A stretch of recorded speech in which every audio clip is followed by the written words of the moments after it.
schedule kasi namin, hindi namin hawak kung anong oras kami matatapos, kung anong oras kami matutulog. Siguro isa sa masasabi ko na benepisyo na itong barley na ito ay nakakatulong siya sa akin sa sleeping ko.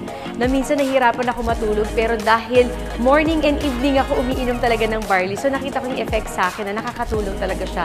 At ini-encourage ko din yung mga anak ko na uminom at unti-unti, nagugustuhan naman nila. Hindi lang sa bata, sa matanda, all ages talaga, para malaman nila kung ano yung magiging benepisyo para sa kanila. Kasi sobrang dami talaga. Kung may diabetes ka, or kung may pinagdadaanan ka man na medyo constipated ka, for sure matutulungan ka ng barley.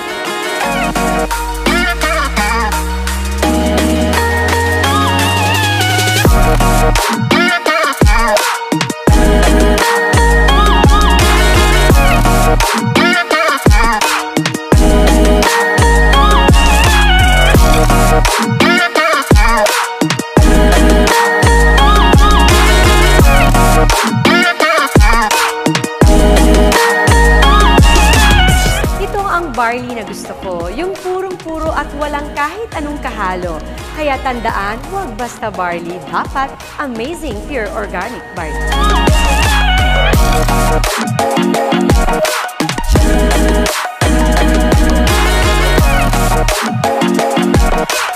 I'm Marian Rivera and I am Worldwide.